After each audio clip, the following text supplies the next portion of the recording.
Hey, what's going on guys? So in this episode, it's just going to be a quick video on audio and sound effects, how to create them and implement them into your project. So the program we'll be using for this today is called Bfxr.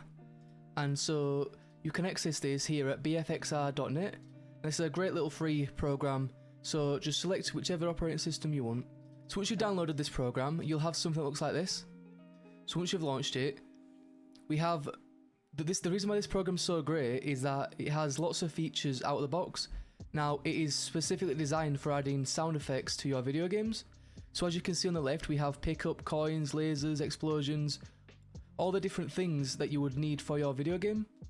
Now, there are plenty of other programs as well. This one is more of a retro kind of sounding soundboard, but it'll work great for this project. So if we click here, out of the box, it adds them down here. As you can see, there's plenty down here already where I've been testing, and all you do is, so you could just keep clicking these and cycle through until you found a sound effect that you like. And then on top of this, you can also play with all these settings right here.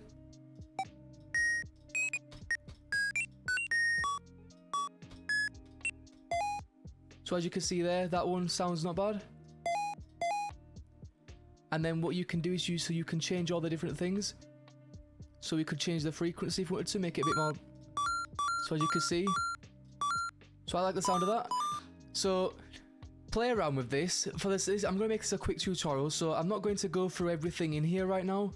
It's just, this program's dead simple to use, and even if you're struggling with how to actually tweak this yourself, you could simply keep hitting these sections right here until you are happy with something that, you know, so you're happy with how it sounds.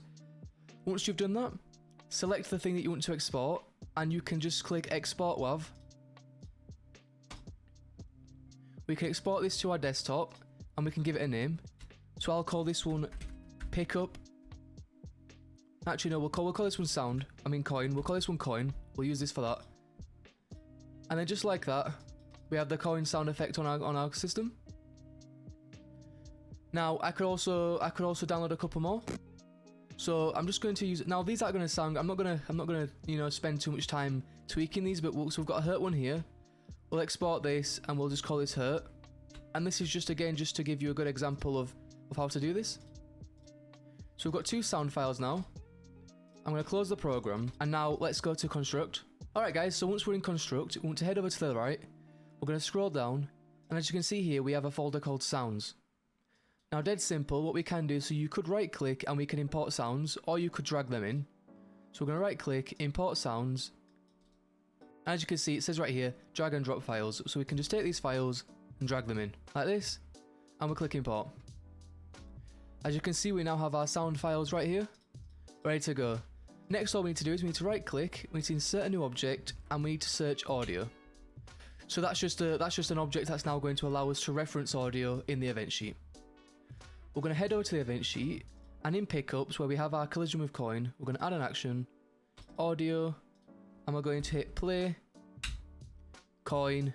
So we're going to select the coin, and we're not looping, and then the volume as well. So if it's too loud, you could tweak this value. So for example, it says right here, -10 is about half, which I will do because I think the sound effect will be a bit loud. So we'll do -10, and done. And it's as simple as that. So now when we hit play, we should now, when we walk over, there we go. We have a sound effect when we hit our coins. And then, so we would repeat that same process for everything else. So, for example, we have our hazards.